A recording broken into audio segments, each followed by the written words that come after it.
Hi everyone! Welcome to A Moment in Time with Taylor. Thanks for tuning in live and on the replay. Matt first commented the broadcast on Periscope. David first comment on YouTube before I even went live. But I did see you. Hello, David. First super hearts of the broadcast, Mark Gage. Thank you so much. That's a great way to support this channel. Everybody here has also supported this channel. You'll see Mark actually on this list too. Right there, Mark. Thank you. Double supporting with Super Hearts and at the link in the description, nextjuice.com/support. We do have a big Super Hearts goal today of 120,000 Super Hearts. So if you have some Super Hearts and you find this information interesting, valuable, in any sense of the word, please do help us to hit the bonus for this month by helping us get to our goal of Super Hearts. You can also support us at that link, which is the best way to support us. And I just appreciate every single one of you, every single one of you, every single one of you that make this show possible. So we're going to be talking about investing. We're looking at Apple. This will be our fourth company that we've run a valuation on. So the first company was Twitter, the next company was Microsoft, the third company was First Republic Bank, and the fourth one now will be Apple. So I'm looking into different companies that are part of the different ETFs that I'm looking to invest in through Vanguard as part of my first investment into a Roth IRA for my retirement. The concepts and the strategies that I'll be referring to tonight come from two different books written by a father and a daughter. The father wrote a book called Rule Number 1 Investing. His name is Phil Town, and the daughter's name is Danielle Town, and she wrote a book called Invested. If you guys want me to go over there and grab the books off the shelf, just let me know and I'll go grab them.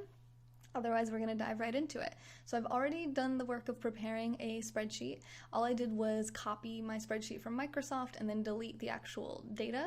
So try not to get overwhelmed. Look at this as something to be interested in. You don't have to grasp everything I'm talking about right now. And some of you have been following me for the past about year that we've been doing this together and might be at a little bit higher level than others. Or maybe you're an investor yourself and you do valuations regularly and you have some information for me. I love learning, and I would love to get better at this, so let me know. Yep, that was right, Mark. Yes. Books? Okay, Matt wants to see the books. Let me go grab those real quick, and then I'm going to put up on my screen my spreadsheet.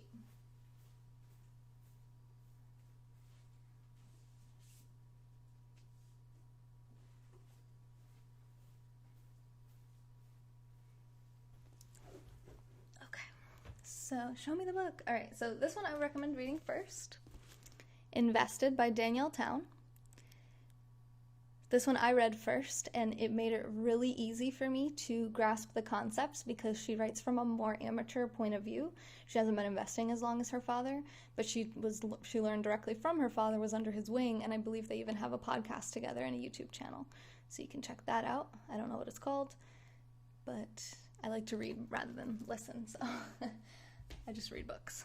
Then we have her father's book, which was written before, which is called Rule Number 1 Investing. This one's more intense. This one has the same information, so what was nice about reading this second was that it solidified a lot of the lessons that I learned in the first book and Invested, but this book has extra in it, and I've done a full review and summary of this book. I did a full review and summary of both books, but this one's more concise and clear. If you look in my YouTube history, you'll see that one over there.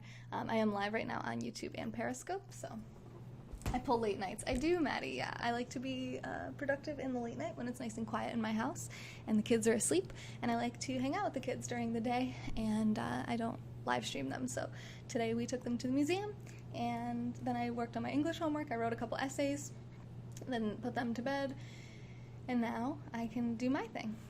Well, I did my English thing earlier, so. But in terms of live streaming, I do have to wait till they're in bed, so that's why you usually see me in the late nights. So, here we go. Over to the spreadsheet. Where is it? Oh, I put the YouTube comments on there. Okay, whatever, that's fine. Okay, so let's actually start with looking at our Microsoft spreadsheet because it has numbers and data already in it. Okay, there we go. A little bit of a delay there. So you can see the net profit, the revenue. Let me go through it with you here. I'll highlight it. So you have net profit here in this row. Then you have the gross revenue. You have the equity. You have the operating cash. I built this spreadsheet myself, so it's not something that you can actually access, but you can build your own that looks just like this. Hey, Kieran. Maybe I should sell this spreadsheet. If you're interested in purchasing it, reach out to me. You can email me nextjuice@gmail.com and we'll figure out what I think it's worth. I never thought of selling it before. I've never had anyone ask to have it. Hey, Emily. Hi, Karen. Let me say hi. Hi. Can you see me? Am I on the screen? Yeah, I am. Hi. I saw you pop into the last broadcast, and when I came out of the bathroom, I was like, oh, Kieran, you weren't there. But I was like, oh, we're going to run numbers on Apple tonight. Very exciting, very exciting. Not homework. This is not homework. This is future work. This is preparing for your future, investing. Because savings, you'll lose money every single year since the average the average inflation rate each year is about 3%. So if you just save your money, whether you hold it in cash or you put it in a savings account, you're pretty much losing money every single year regardless. And that's the reason most people don't invest, is because they're afraid of losing money. But the reality is that if you don't invest, you're guaranteed to lose money. So it's your choice. But here we go. All right, so we were on the revenue line, or no, equity, operating cash, equity plus debt, return on equity.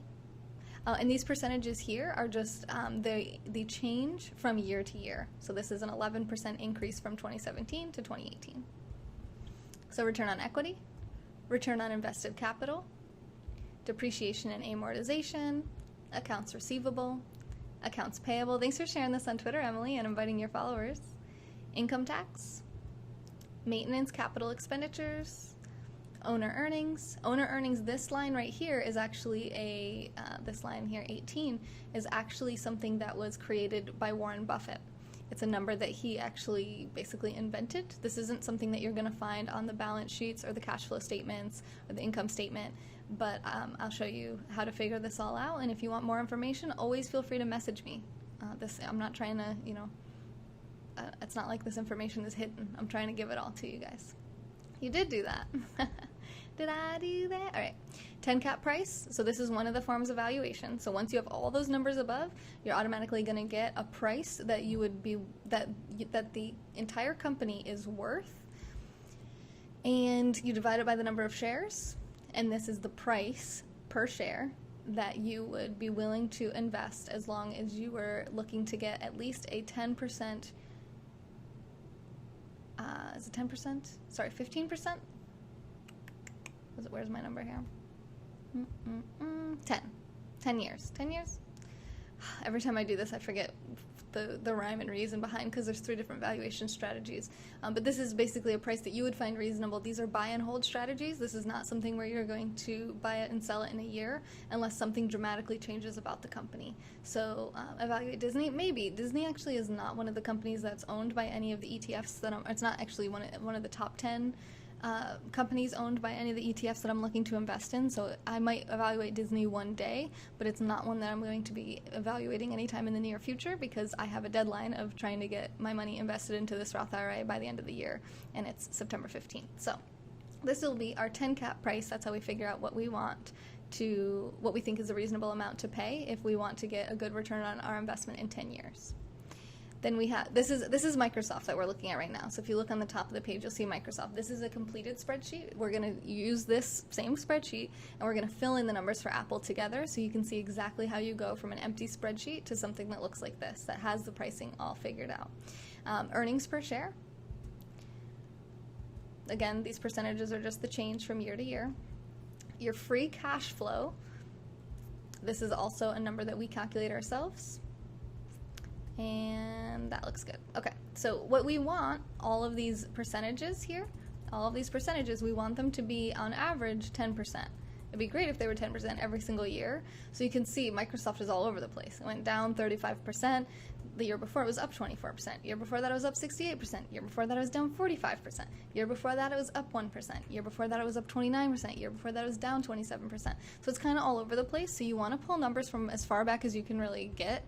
I was able to go back as far as 2003, but you want to have at least 10 years of data. So if the company doesn't have at least 10 years of data, which means they haven't been a publicly traded company for at least 7 to 10 years, then they don't actually fit into the strategy as taught in the books that I promoted in the beginning of this broadcast, and you would not really invest in a company like that.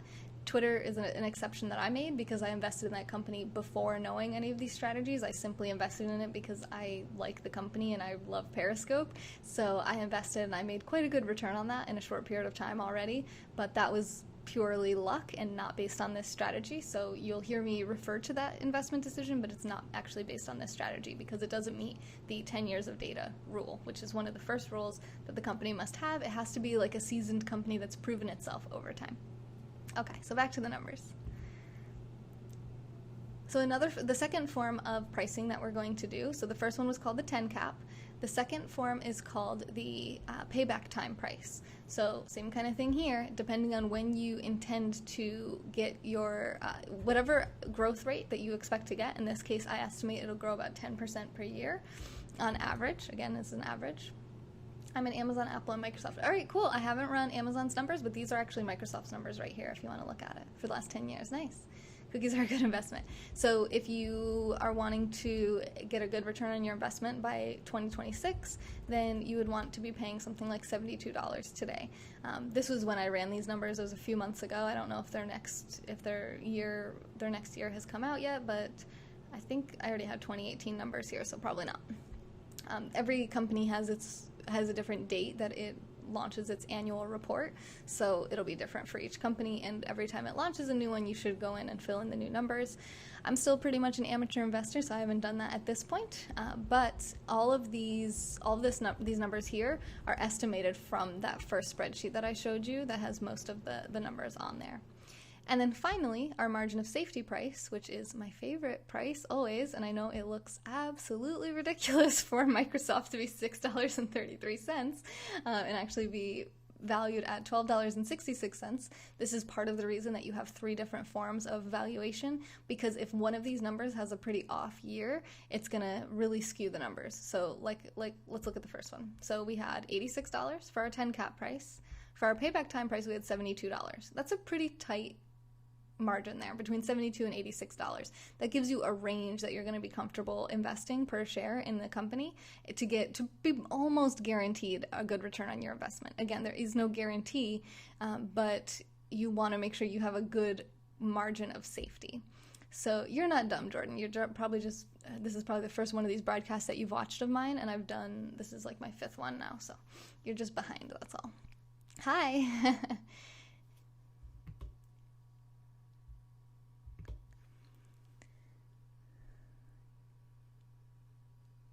Absolutely untrue. Emily is absolutely wrong with what she's saying. I know she's probably just making a joke, but she said just take it to Vegas. It's just about the same odds for growth. I mean, that's an obvious false claim. You can look at the numbers and see how they change over time, and you can see that you're much more likely to make a return on investment in a solid company than you are when you're gambling, and the odds are absolutely stacked against you. Okay, so the margin of safety price is way, way lower than our other 2 prices, and why might that be? Well, it's because their earnings per share was pretty far down, and I actually only put it at increasing at 5%. I used a very conservative increase there, just based on the numbers that they had over this time. So when I averaged out the last 10 years, their earnings per share, if you look at it, I mean, it was $4.13 in 2011, $2.96 in 2018. It's not having a lot of steady growth. So, when it was at a high, its high was $4.55. From $4.13 to $4.55, I mean, that's really not a great increase over that many years. So I put a very conservative increase there. If you change this number here, so if you say, okay, well, I think it's going to go up 15%, it's going to change all of your numbers. And did this still not go up very much? Yeah, it's still, I mean, it's just very low earnings per share. So it is what it is. I'm going to put it back to my number, and there you have it. It's simply based on this one number. So for this, I would pretty much disregard the margin of safety valuation method just for this one, and I would be looking to get something between $72 and $86 for as of right now. We'll have to keep an eye on news and changes and keep an eye on the company itself, but for as of when I did this a few months ago, these were the prices. So let's move on to Apple. So we're going to be using a lot of different, we're going to be doing a lot of clicking back and forth between pages because we need to go now and find all of these numbers to plug in for Apple. So first we want to find their net profit. So I'm going to bring myself back on the screen so I can check in with my YouTube comments real quick. And then I'm going to pull up Apple income statement. And my favorite tool to use for this is not that. Some people use Yahoo. Some people use the NASDAQ. Is NASDAQ the one I normally use? I think it is. Why is it not coming up in the Google results? Where are you, little NASDAQ?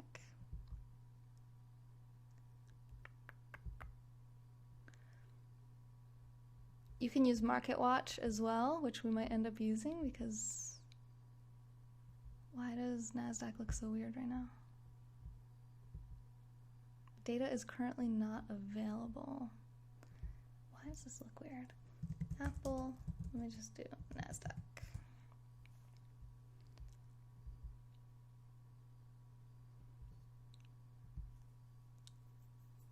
Did NASDAQ just redo their website over the last couple of months? It looks very, very different than last time I used it.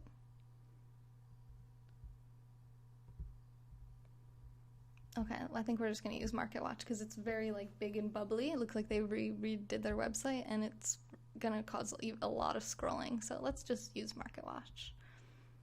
Server's probably down for maintenance. It more just looks like the actual design has been changed. So this is going to actually slow me down a little bit because now I have to get used to how MarketWatch lays everything out. This kind of sucks. But it is what it is. I'm just going to try looking up their cash flow statement in one last effort. I'm going to take a peek at Yahoo too for you, Winloyan. Actually, Yahoo might be better. It's closer to what NASDAQ used to be like than I think MarketWatch. Let me give it. Hey, what?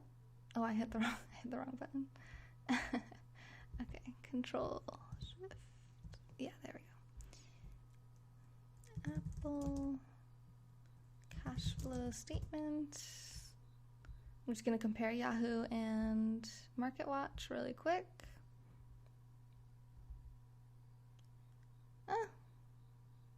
Let's see which one goes back further. Oh. Okay, you know what? I'm definitely not wanting to use MarketWatch because they're actually showing me quarterly numbers. And I would much rather just have the yearly numbers for my purposes today. So I'll peek it. Let me just, I can't resist doing this right now. I'm sorry, guys. I just want to check NASDAQ's cash flow statement to see if that's still the same. Here, why don't I share my screen so I can show you guys? Oh yeah, maybe it is down. It just says data is currently not available. But this whole website, this white and blue, I mean, this is all totally different than it used to look. Something, they're doing something to it right now. But that's okay because we will just use Yahoo. Yahoo works for me. All right, so you can see the cash flow statement here. We're already in there. You can see the income statement here and the balance sheet. We're going to be using all three of these in order to find the numbers that we need. We also want to check for a little fine print like this. This is all numbers in thousands because this is not 59.5 million. This is 59.5 billion. So when it says in thousands, that means you're adding an extra 3 zeros at the end. And I like to actually put the zeros because I like to see the actual number and just have the concept of the magnitude of the company. This is actually, oh, you mean Apple? That's funny, you mean the actual numbers themselves. Well, not on Yahoo, so that's good. All right, so we're going to take 59,531. We're going to put that in our first line, 59.531 billion. And that's 2018, yep. So then 48351. 48351, is that what I said? Yes. So it's this simple. You just have to, I mean, it's tedious, but you just go 4, 5, 6, 8, 7. And you just put in the numbers and let the spreadsheet do the work. 53394. So we're going to have to dig deeper to find older numbers, but that's normal. You normally only get about 4 years worth of data on any one website. So then we'll just have to look back, and then you'll just basically look up Google 2014 cash flow statement and look for something that has 2014, 2013, 2012, maybe even 2011, and we'll go back as far as we can. Sorry, water break. Now, while we're here, I'm going to continue to pull the numbers I can get from this sheet, and then we'll go back into the further numbers. You're asking me why there's a profit decrease. I don't have an answer for that, but you can see if you go read their letter to the shareholders from that year, I'm sure they explain it, why that was. And this is just not enough data yet. We have to go back at least 10 years. So we have to get at least 6 more years of data in order to have 10 years worth of data in here.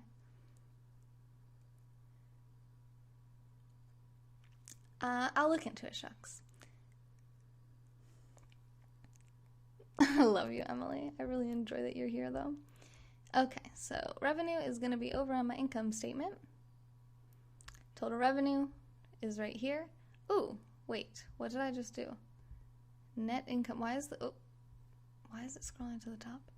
Why is net income and net profit not the same on here? What?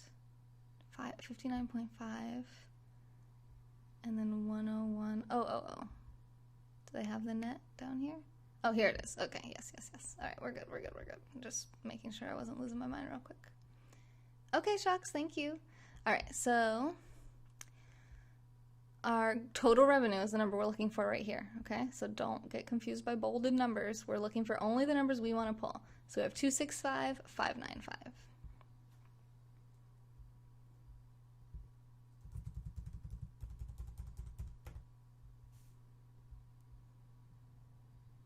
$229,234.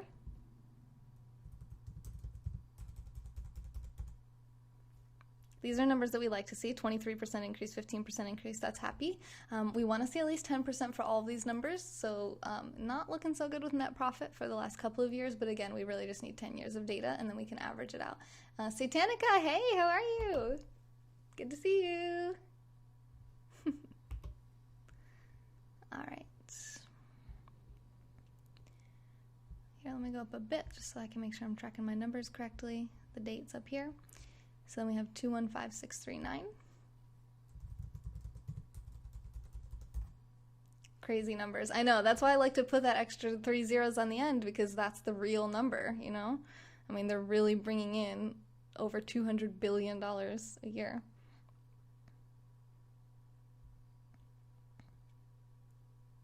Two, 3, 3, 7, 1, 5. All right.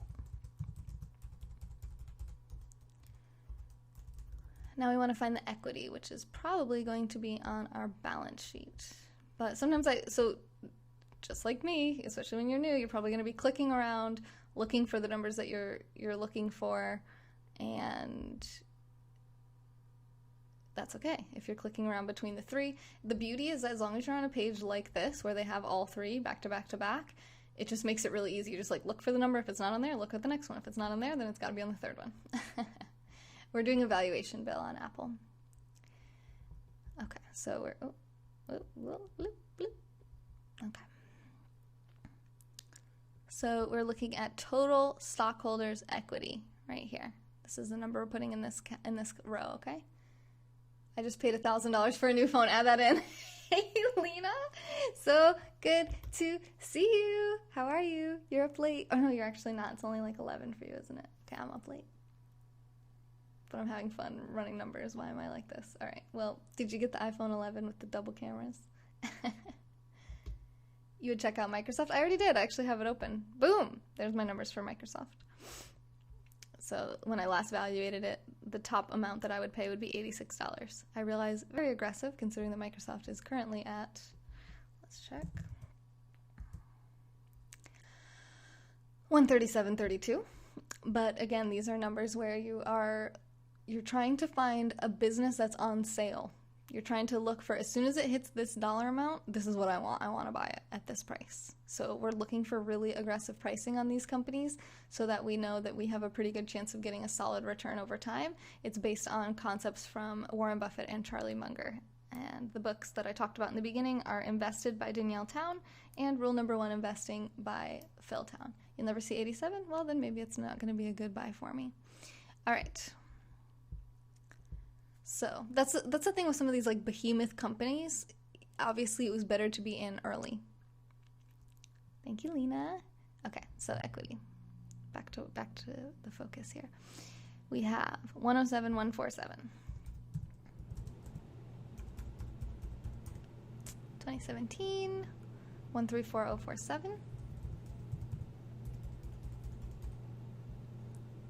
Would I buy it at 95? No. So the other thing for me, in terms of following the rules from these two books, rule number 1 being never lose money. It's good to be in. Okay, well, based on what? So these are the books that I just referred to, if you want to check them out. Hopefully I'm holding them up properly. I can't actually see myself. But what was I going to say? Oh, you don't want to invest in a company that's outside of your circle of competence.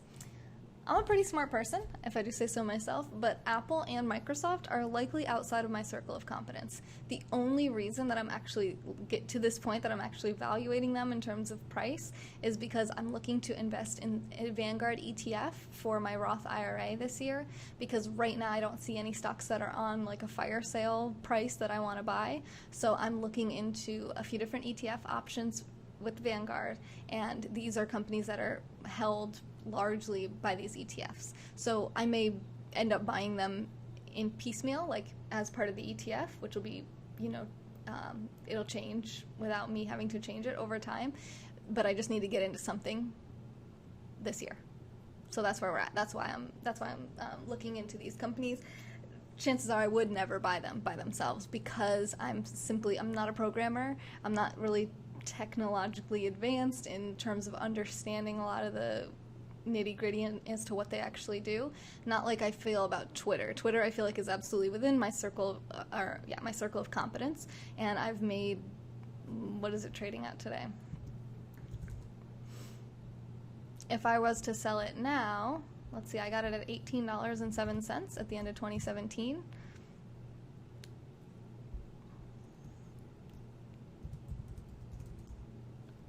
Oops, wait, I'm doing this backwards.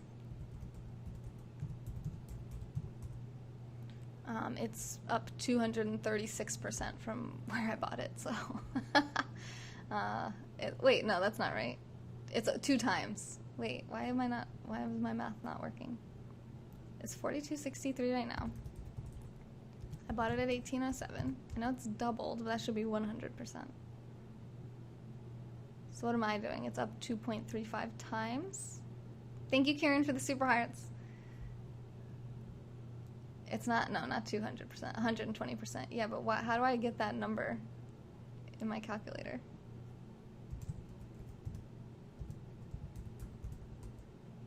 I'm missing a step here.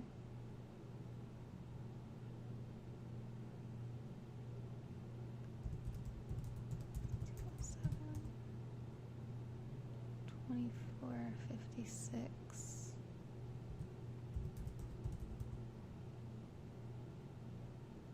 I can't get the number to do what I want them to do. But it's an extremely high return on my investment, which was unintentional and actually not based on the strategies from this book, except for the fact that it's a company that I like the management of. It's in my circle of competence. It has the moats that I'm looking for, but in terms of the numbers and having 10 years of numbers, I don't have access to that with Twitter because they only launched in, I have to look at my cheat sheet here. 2013, I want to say?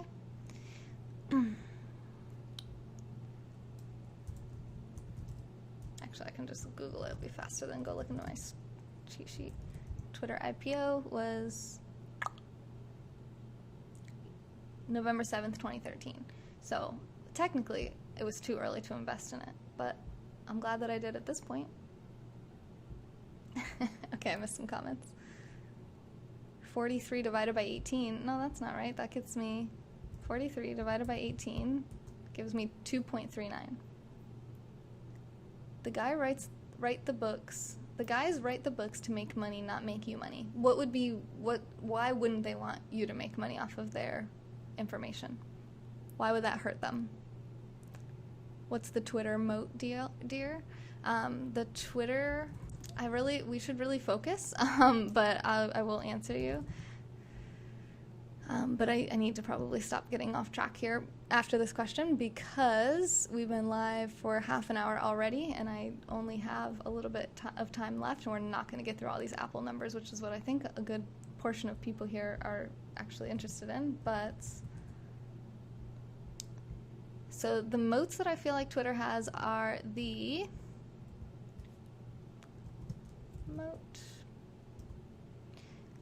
brand moat, a decent network effects moat, somewhat of a secrets moat, no toll bridge moat, no price moat. So 3 out of 5 moats. I'm happy with that. Why would they want to share? Bill, you are so cute. That is really cute that you think that someone with the investing power that I have would be taking away from somebody else. What kind of capitalist believes that what's good for someone else is actually bad for them? Wouldn't they want the books to be successful so you recommend it? That's what I would think, Lons Jess. They work for Maleficent. Okay. So anyway, now that we've gotten sufficiently off track, let's try to reel it back in.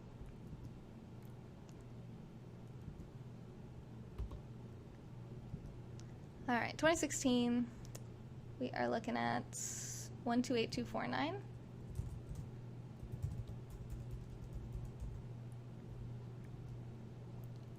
And 119355.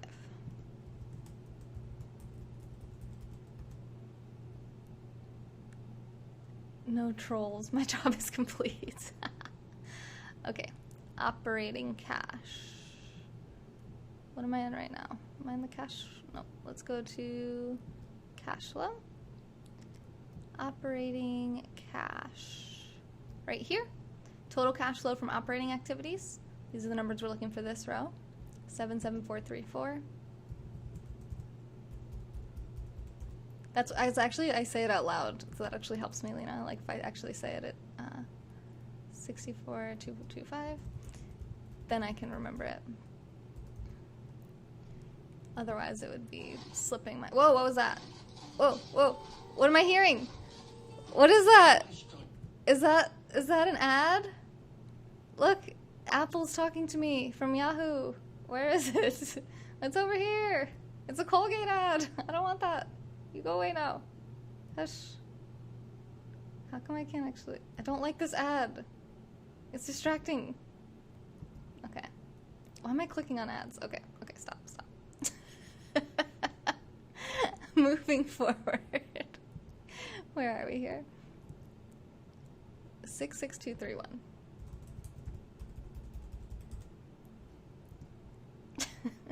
81266. See, this is not the direction we want to see these numbers going in. It's distracting. They had asked. It's like, why don't you want to see this? Because it just randomly started talking to me and scared me half to death. All right, equity plus debt. I think this is one of the ones that sometimes trips me up and I have to go back to. That's why I have my Microsoft open here, so I can go back and reference it if I get to a point where I'm like, how did I calculate this number before? So it's not in here, it's on the balance sheet, I'm pretty sure.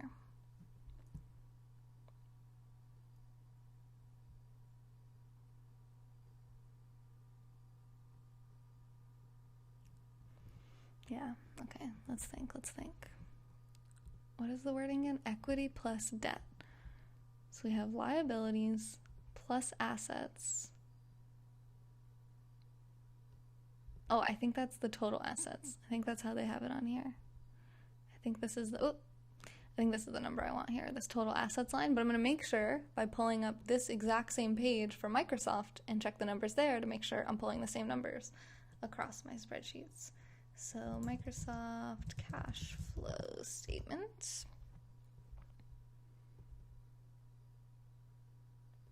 See, I was using NASDAQ before. Whatever, I use Yahoo now.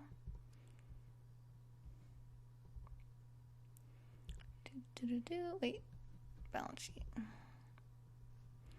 Okay, balance sheets. So this is 286556. That's not the same number. It's also a little bit tricky because I'm pulling it from a different source now, but we're gonna look for that number, 258848.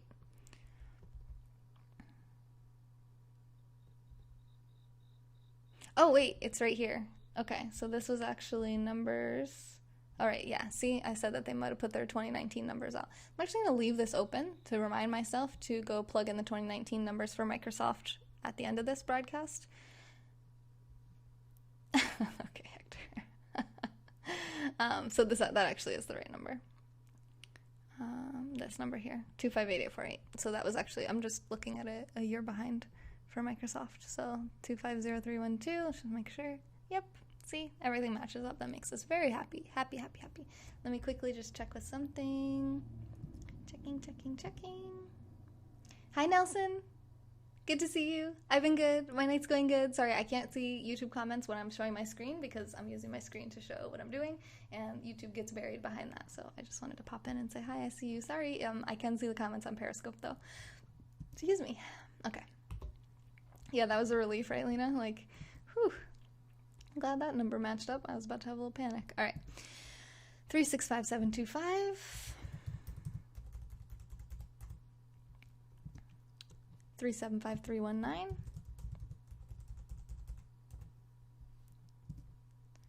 321686. And 290345.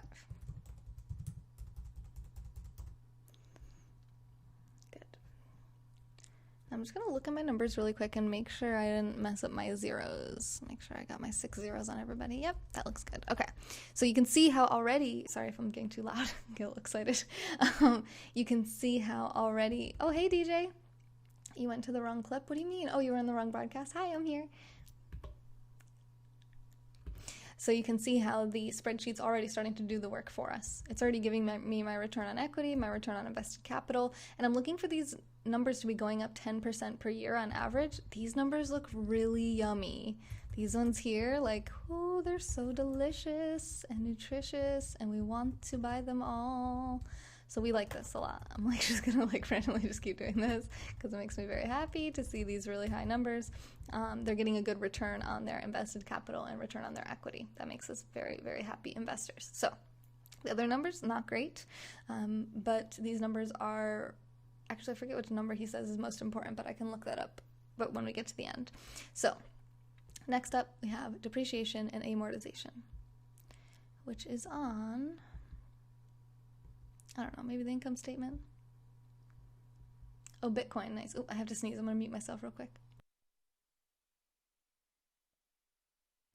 Excuse me. You're going to lose those numbers. I'm getting hungry. Stop. Do not eat them. I'm working hard here. Can't you see? Nope. Cash flow. Depreciation.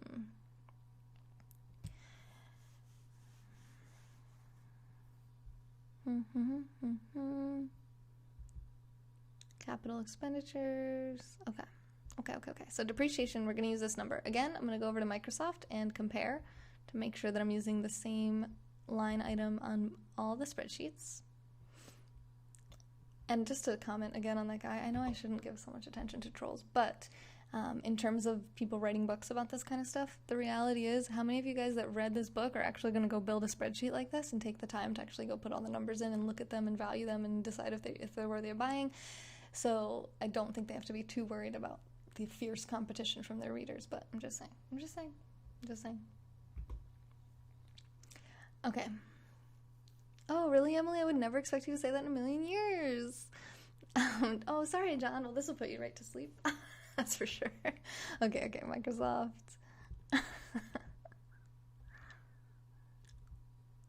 Thank you, Lena. I'm doing it now. Emily is definitely lying. Hey, Michael, thanks for retweeting and inviting your followers. Appreciate you. All right, depreciation. 9999.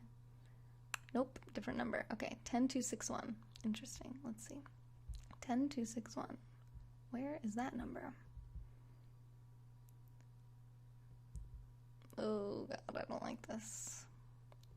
I see this number. No, that would be 10251. I don't like that. Let's look on other sheets and look for 10261.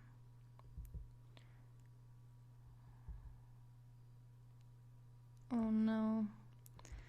Remember when I almost had a mental breakdown earlier? It's about to happen for real.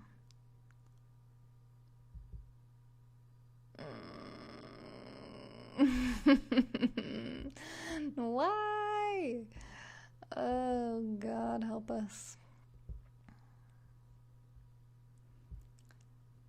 So what am I missing here?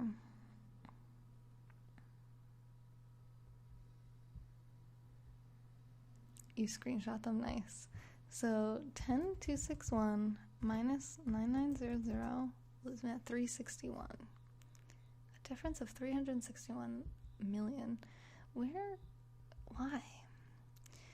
So my guess, just offhand, is that because I've switched now from NASDAQ to Yahoo, because NASDAQ's page is like trolling me right now.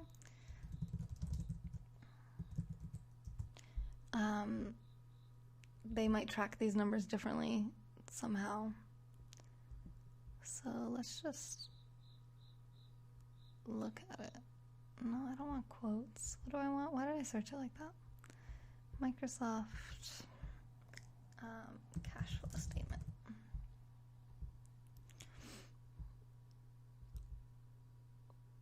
NASDAQ. Let's take a look at you. See, why you look like this? Data is currently not available? That's not helpful. Seriously, do mute it. I'm so frustrated now. Do any of the other numbers match up? Let's look. Microsoft 8778. No. They're close. 6622.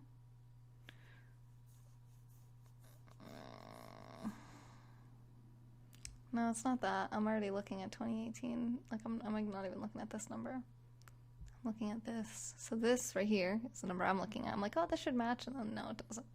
9.9. And I have 10.261. Yeah, it is a bummer. It's failing me. Let's see if I can find any of the other numbers from the other years. 8778. It sucks that NASDAQ is down right now because I'm like, I don't really have anything to compare it to. Why? Because it's a pretty big difference too. Like hundreds of millions of dollars, not like a couple bucks. Amortization. I don't see anything that even says amortization on here.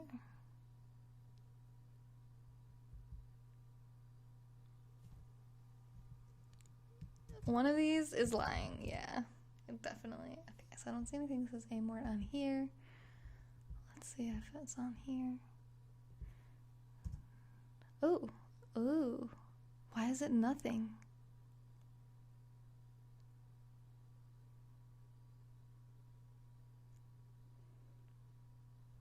Is Apple's nothing as well?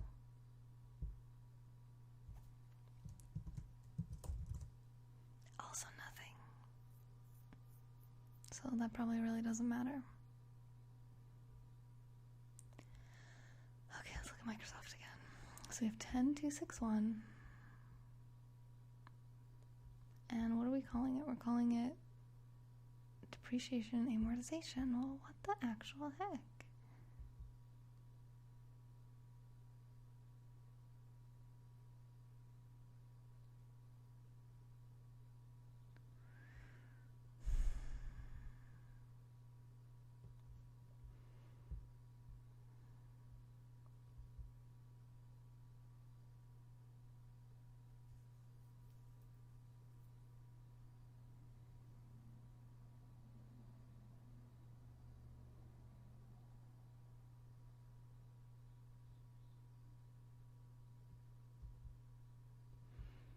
Does the other line match up? Maintenance capital, that looks like that matches. 11632. Oh, well, thank God something freaking matches. Well, why? Alright, I'm gonna leave depreciation. I'm gonna turn it red on both sheets, and I'm gonna leave it for myself to deal with when I'm not live, so you guys don't have to sit here and watch me be like, what the hell? And when I figure it out, hopefully I'll remember to tell you, and if I don't, just ask me. Because I know most of you probably are not gonna remember and don't really even care that much. Okay, so let's make sure my other numbers match up before I start pulling them.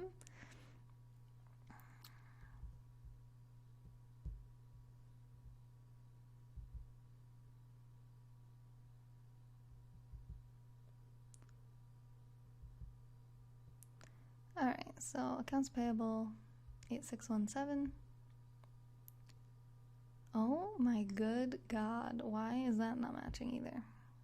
Am I looking at this? Okay, we got Microsoft.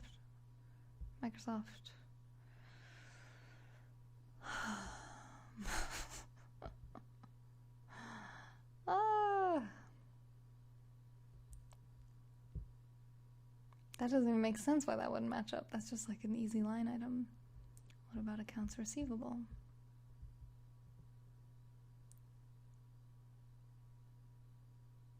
I don't even really have an account. They have a net receivables.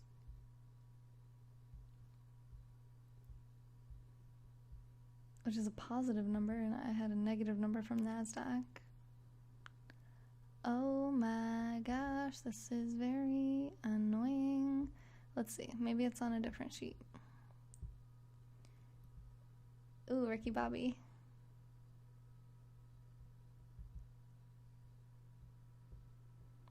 Boo. Thank you, Lena. Good night. A newborn Hello Kitty kitten? Wait, what? Changes in accounts receivables. Ooh, I think this matches. Ooh, it does. Oh. Oh. But why would that be listed as the accounts receivable on the NASDAQ? This sucks. Okay, it's fine. So at least that matches 1216 and 562. Yeah, alright, now we have to figure out why the heck that would be. Make myself a little note here.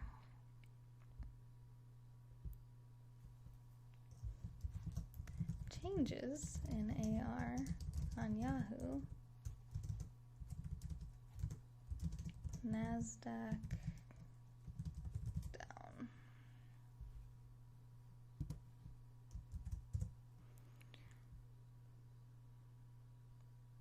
Come on, there's nothing written here. Why doesn't it just carry over? Whatever, it's fine. We'll bold it so it stands out. You have dumb questions you don't want to ask? Well, how am I going to know how to answer them if I don't know what they are? Very, very, very interesting. Well, I'm going to do this then too. I basically have to wait for the NASDAQ to come back up to be able to deal with any of these problems. But some of them still match, so I can still do other things, but I don't think the accounts payable is one of them, because I already checked that one.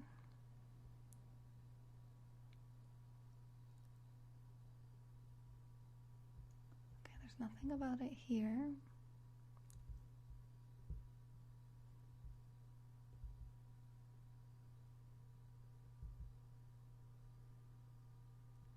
And they just don't match at all.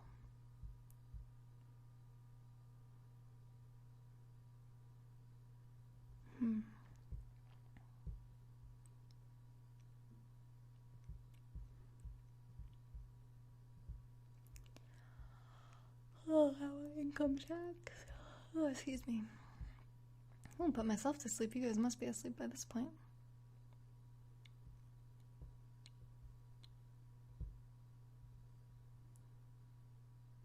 If you click the heart on the bottom with the dots around it, it'll open up the page that tells you everything about super hearts. But if you still have questions, let me know. Harden. So I was using NASDAQ, but it's down right now. So I'm trying to use Yahoo, and it's like, it's trolling me. What does that mean, Zen? Oh, you're talking about... Wait, what? Did I already know that? When did that happen? Is that the Disney guy? Okay.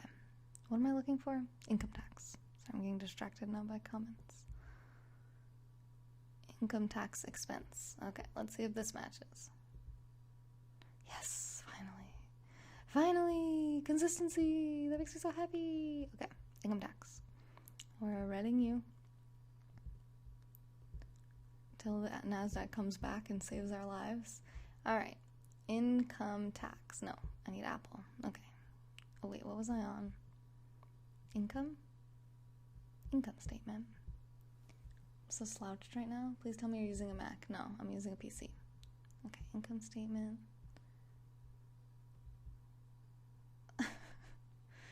Alright. Income tax. Here we have it. 13,372.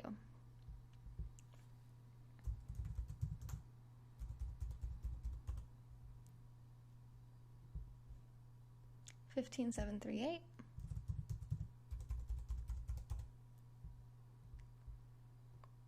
15,685.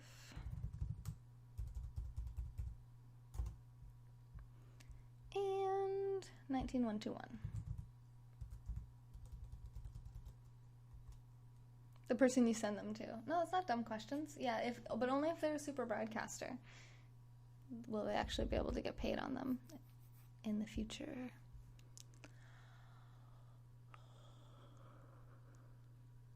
Oh, excuse me. Okay, I'm getting a little bit sleepy, but I'm determined to finish as much of it as I can.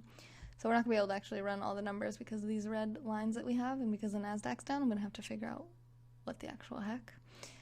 But in the meantime, let's see if the maintenance capital expenditures, I think it does. I think I already checked that, but wait, balance sheet? No, it's not the balance sheet. It's the cash flow statement.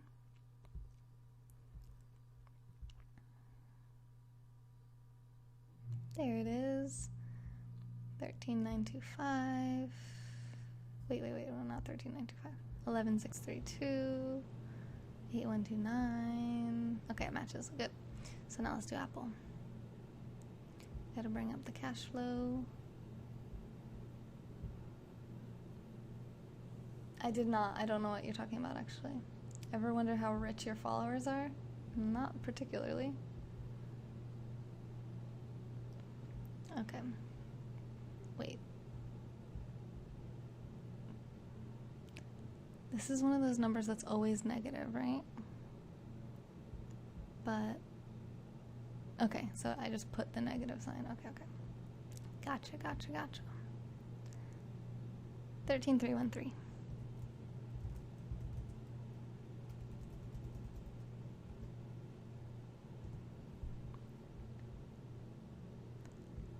12,451.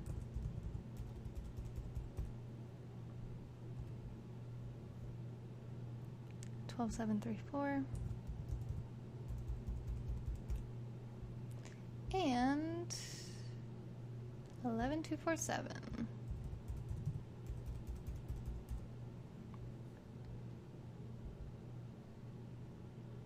These numbers are not correct yet because they are missing these three numbers here.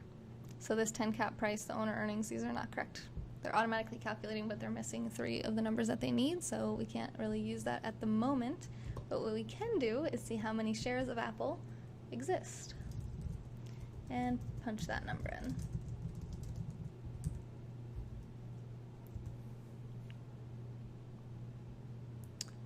Which looks to be... Let's just open this and make sure it's not... Oh my god, are they back up right now?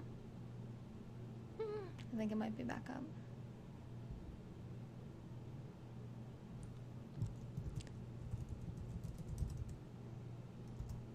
What? I'm triggered. Triggered.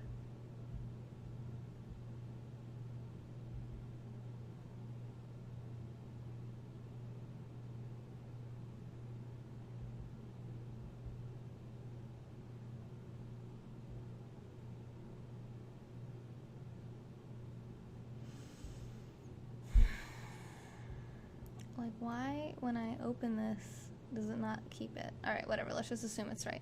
46011075. 4601075. 4601075. 4601. Oh, you guys can't see. 4601075. 1, 2, 3. That's the number I'm seeing. Actually, that seems about like an interesting price. So put that here. Whoop. So that puts $130, but again, we're missing 3 of the numbers, so that's not actually the right price. But out of curiosity, let's see how much Apple is trading for right now.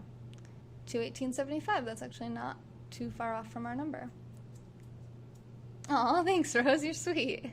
Yeah, it's the reality, right? So, like, you see me, like, oh, these numbers aren't matching. I'm using 2 different, like, the NASDAQ wasn't providing the data. It said data not available on all the stocks I tried looking up. So I switched over to Yahoo, and now I'm having an issue where, like, the numbers are conflicting with the numbers that, not all of them, but 3 numbers that conflict with the numbers that NASDAQ listed from what Yahoo lists, which is good because it's going to make my numbers more accurate when I figure out why that is. But it's just the reality. Like, when you're going through this, you learn more every time that you do it, and it's not like this really easy thing that you just do in 5 seconds and you're like, oh yeah, this is the price. Like, you have to put a lot of numbers in. It's not like you put one number in and boom, it spits out a price. You have to go look at all 3, the cash flow statements, the income statement, and the balance sheet, and pull the specific numbers you want out of there, and then figure out 3 different forms of pricing that you think would be reasonable for those. So anyway, thanks for joining in for this. All right, so we'll figure out what kind of price that comes up with once we figure out what happened to those other numbers. We need to pull older numbers now, but I want to start out by checking. You want my spreadsheet? Reach out to me. I never thought about selling it before, but it took me a lot of time to make it, so I wouldn't necessarily want to give it away for free. I mean, I'm giving it away to you guys for free right now. Like, you can look at it and see how to build it. But in terms of just, like, giving it to somebody, I would basically want to figure out a good price that I think that it's worth. So reach out to me. Email me, nextjuice@gmail.com. We'll come up with some type of offer. Okay, so we've been live for 58 minutes. Let me take a look at something real quick. Yeah, you could run these numbers on Walgreens if you wanted to. Check something out. Check it out. So last time we were live so we need to be live for about 1 hour and 9 minutes. The only problem is that I have to pee. So we have about 10 minutes left. I think I can hold my bladder that long. So the only thing is that we're not going to be able to come up with prices on this, because now we have to go back and look at older numbers for Apple, and it's going to take us some time. So Apple cash flow statement 2014.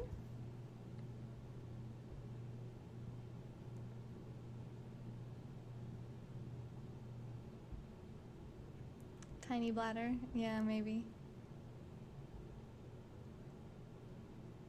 No, that's 2015. Why are you bringing me to the same page again? Do you not know what 2014 means?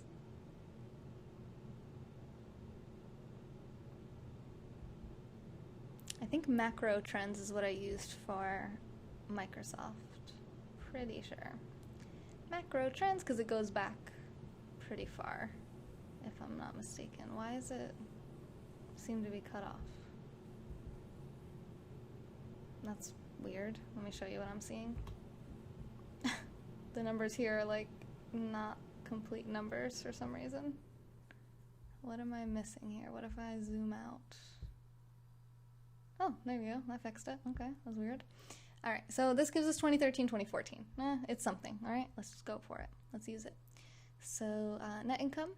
Well, first we're going to make sure that it matches up with our other numbers so we don't have conflicting numbers again. So it does. 59531, 48351. These all match across here. So we're going to go straight on through with 2014, 2013. 39510.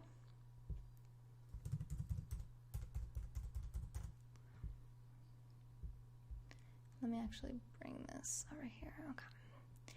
37037. We just want to make sure on here too it says that the numbers are in millions somewhere. Yes, right here. Millions of US dollars except per share data. Bladder stretching, yeah. I'm actually gonna take a sip of water here myself. You guys can enjoy some numbers.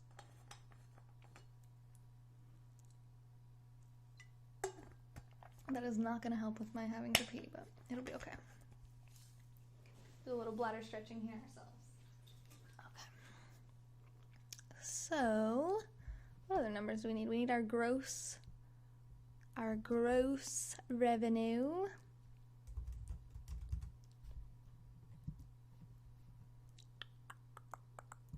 Which is going to come from our income statement. Revenue right here. These numbers match the numbers we have as well. So we're going to put 182795. There really shouldn't be discrepancies between the numbers. That was very odd that we found that. We're just going to have to figure that out as we go. Rather than me have you sit here and watch me try to figure those things out, we're just going to push forward with getting some of the numbers we know are good, and then I'll try to figure it out in my free time and be prepared to have that for you. There's a spider on my footrest, so I'm not going to put my foot there. All right, moving forward. Okay, 170910.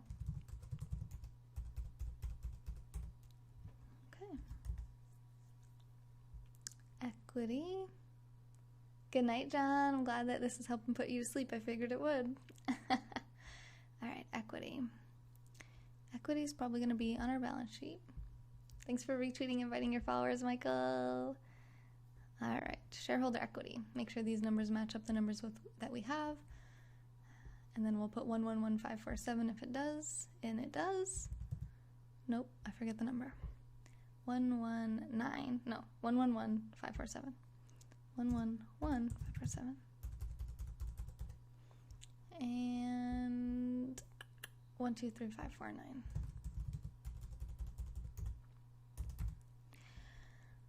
Okay, operating cash. That's going to be on our cash flow statement.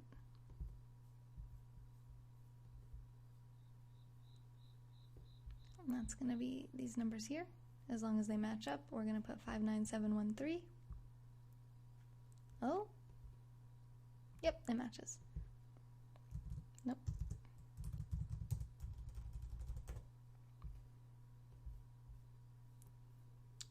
And 53666.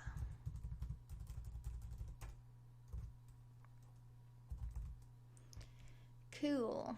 Now, equity plus debt.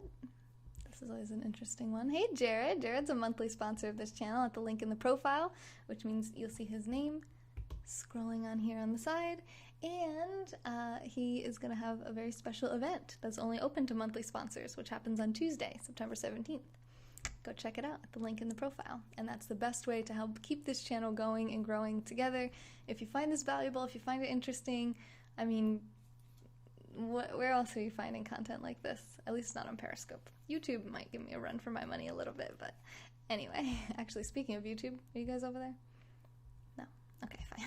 Okay, bye. Okay, so now we're looking for...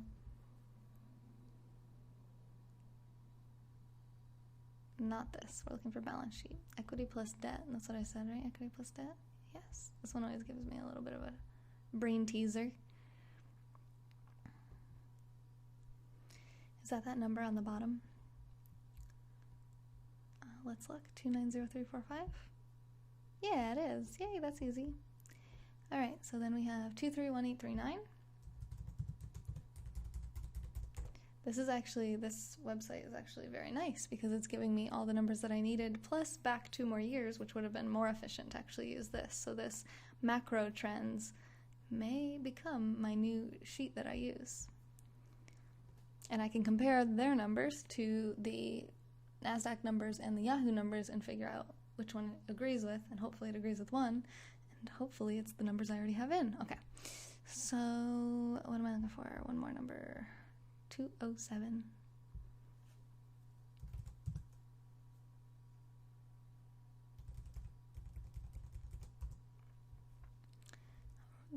This column is not quite wide enough for these big numbers. There we go. This one isn't either.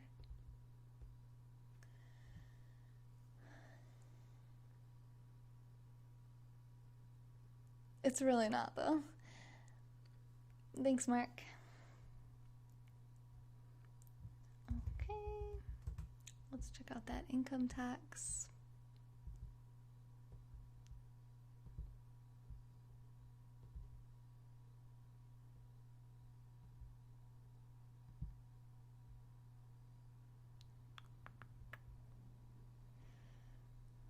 $13,973.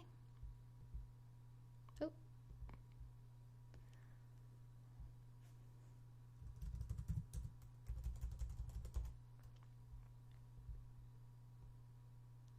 $13,118.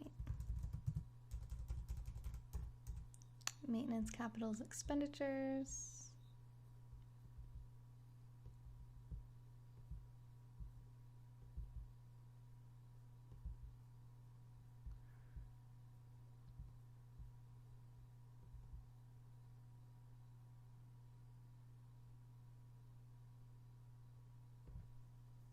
I thought it was on here. I don't think it is.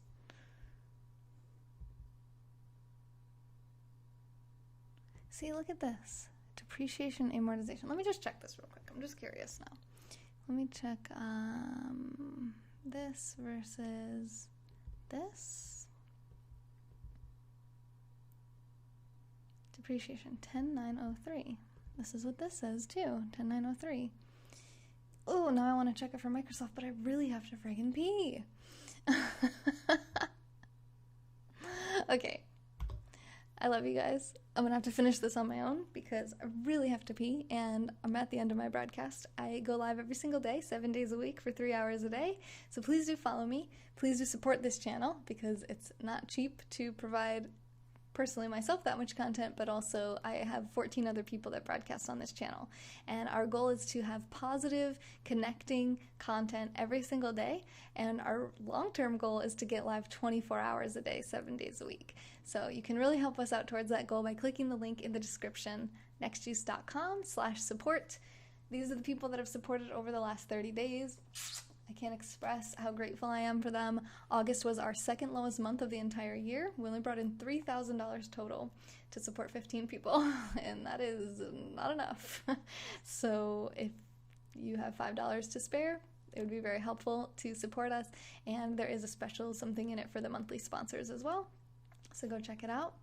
And thank you, Mark, for the super hearts, and Kieran as well for 5,000 super hearts. Our goal was 120,000. We got 5,000. So our goal tomorrow is going to be about 215,000 super hearts, but we'll just keep pushing on. I think this is good, valuable information. I think it's interesting. So I'm hoping that someone out there maybe watching on the replay will jump over to the website and support. Kieran, thank you for getting us to 10,000 super hearts. I really appreciate that. Thank you so much for the support. Thank you to every single person that makes this channel possible. Thank all of you guys for everything you do to support us. Love, love, love, love, love. And I will see you on the next juice, I hope. This has been A Moment in Time with Taylor. 3 more hours of live content from yours truly, coming to you live tomorrow on Periscope, maybe on YouTube, but I'm definitely will be live for 3 hours on Periscope. Hi DJ, I see you over on YouTube. Thanks for subscribing over there too, and I hope to see you guys next time. This has been A Moment in Time with Taylor. Sorry, I forgot what I was supposed to say. Bye!